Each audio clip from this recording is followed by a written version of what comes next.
ಬಾನು ಮುಸ್ತಾಕ್ ಅವರಿಗೆ ಚಾಮುಂಡೇಶ್ವರಿ ದೇಗುಲ ವಿಚಾರದಲ್ಲಿ ನಂಬಿಕೆ ಇದ್ರೆ ಅವರು ದಸರಾ ಉದ್ಘಾಟನೆಯನ್ನ ಮಾಡುವುದಕ್ಕೆ ನಮಗೆ ಆಕ್ಷೇಪವಿಲ್ಲ. ಆದ್ರೆ ಅವರು ಹಿಂದೂ ಧರ್ಮದ ಬಗ್ಗೆ ತನಗಿರುವಂತಹ ಗೌರವದ ಬಗ್ಗೆ ಸ್ಪಷ್ಟನೆಯನ್ನ ಕೊಟ್ಟಿಲ್ಲ ಎಂದು ಉಡುಪಿ ಚಿಕ್ಕಮಗಳೂರು ಸಂಸದ ಕೋಟಾ ಶ್ರೀನಿವಾಸ ಪೂಜಾರಿ ಮಾಧ್ಯಮಕ್ಕೆ ಹೇಳಿಕೆಯನ್ನ ನೀಡಿದ್ರು.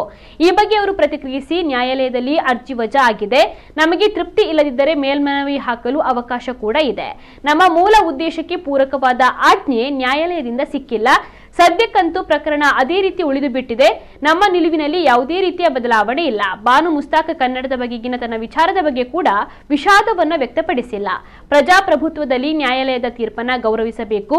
ನ್ಯಾಯಾಲಯದ ಭಾವನೆಗಳನ್ನ ಅರ್ಥ ಮಾಡಿಕೊಂಡು ನಾವು ಹೆಜ್ಜೆಯನ್ನ ಇಡ್ತೇವೆ ಅಂತ ಹೇಳಿದ್ರು. ಕನ್ನಡದ ಬಗ್ಗೆ ಅವರ ನಿಲುವನ್ನು ಅವರು ಸ್ಪಷ್ಟಪಡಿಸಿದ್ದನ್ನು ಪ್ರತಾಪ್ ಸಿಂಹ ಅವರು ಉಲ್ಲೇಖ ಮಾಡಿದ್ದಾರೆ.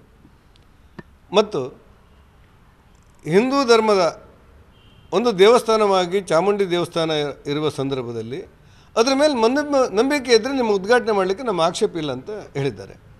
ನ್ಯಾಯಾಲಯದಲ್ಲಿ ಬೇರೆ ಬೇರೆ ಕಾರಣಕ್ಕೆ ಒಂದು ದೃಷ್ಟಿಯಲ್ಲಿ ವಜಾ ಆಗಿರುವುದರಿಂದ ನಮ್ಮ ಮೂಲ ಉದ್ದೇಶಗಳಿಗೆ ನ್ಯಾಯಾಲಯದ ಆಜ್ಞೆ ಸಿಕ್ಕಿಲ್ಲ ಅನ್ನುವಂಥ ಪ್ರಶ್ನೆಗಳನ್ನ ಬಿಟ್ಟರೆ, ಈ ಬಾನು ಮುಸ್ತಾಕ್ರವರ ಕನ್ನಡದ ಬಗ್ಗೆ ಅವರಿಗಿರುವಂಥ ವಿಚಾರದಲ್ಲಿ ಅವರು ವಿಷಾದವನ್ನು ವ್ಯಕ್ತಪಡಿಸಲೂ ಇಲ್ಲ, ಅಥವಾ ಹಿಂದೂ ಧರ್ಮದ ಬಗ್ಗೆ ತನಗಿರುವಂಥ ಗೌರವದ ಬಗ್ಗೆ ಪ್ರತಾಪ್ ಸಿಂಹ ಹೇಳಿದಂಥ ವಿಚಾರಕ್ಕೆ ಸ್ಪಷ್ಟನೆ ಕೊಟ್ಟೂ ಇಲ್ಲ.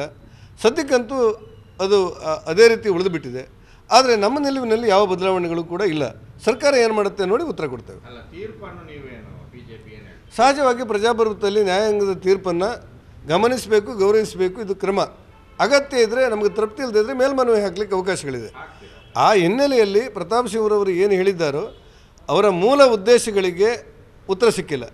ಆದರೆ ನ್ಯಾಯಾಲಯದ ಭಾವನೆಗಳನ್ನು ಅರ್ಥ ಮಾಡಿಕೊಂಡು ಮುಂದೆ ಹೆಜ್ಜೆ ಇಡಬೇಕಾಗಿದೆ. ಏನಂತ ಯೋಚನೆ ಮಾಡ್ತೇವೆ.